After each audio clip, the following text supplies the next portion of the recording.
hech qanday internetda pullaringizni ko'paytirib beraman, katta daromadga erishaman degan firibgarlarda hech qaysi gapiga ishonmang. Hammasi yolg'on ekan. Majburlagandan keyin plastik kartani tashladi. Bu kimning plastik kartasi edi?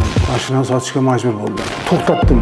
Aloqani vaqti to'xtatdim-da, ichki ishlarga murojaat qilishga majbur bo'lib, Cobalt mashinam bordi. Yani bular hammasi firibgarlar ekan.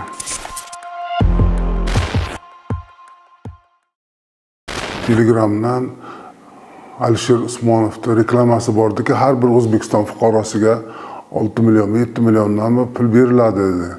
O'shaga bosdim, keyin ular telefon qilishdi.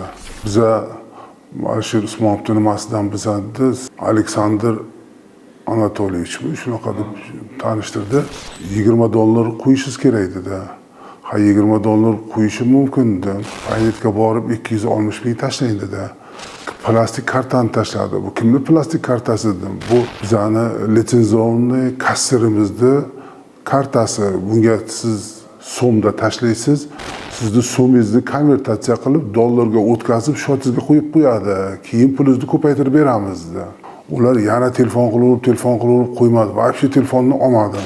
9 oydan keyin chiqyapti-da, $20 qo'ygan ekansiz, endi $80 qo'ying, pulingizni $80 qo'yganingizdan $100 bo'ladi, yana $100 qo'yamiz biz sizga dedi. Yana tashladim o'shanga, $100 bo'ldi, ular ham $100 qo'ydi. Tradingga a'zo qilib qo'yishdi o'zlari.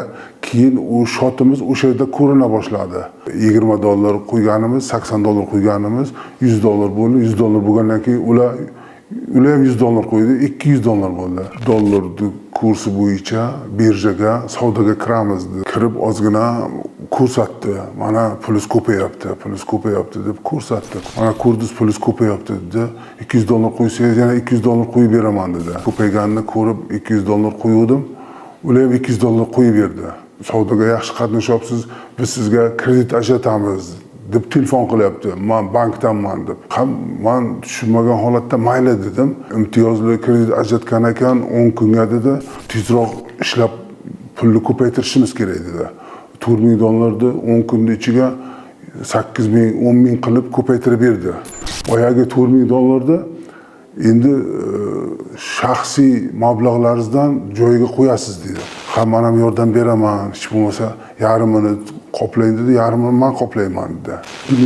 100ni qarz havola qilib yopdim. 1900ni u yopdi. Analitika sizga yordam beribdi. Bu bank qoidamizga to'g'ri kelmaydi. O'zingizning hisobingizdan yopishingiz kerak, keyin pulingizni chiqarib beraman dedi. Keyin analitik chiqyapti-da, men ham bilganim yo'q, unaqada endi bir amallab yopgin dedi. Xullas kalom qarz havola qilib, qani 4 mingni yopaylik, qani bir amallab 4 mingni beradi-ki keyin deb o'ylab qarz havola qilib 4 mingni yopdik. Yopganimizdan keyin birinchi kun $30, ikkinchi kun $30, uchinchi kun $30 qilib 3 marta $90 chiqarib berishdi. Aytdim, bu pullaringiz bo'lmaydi dedim. Menga $4,000 chiqarib bering dedi. Dollargami, oltingami o'ting dedi, mana buni bosing dedi. Bosganimizdan keyin ular boyagi shotimizni nimadir qilib o'zlari minusga chiqarib yubordi.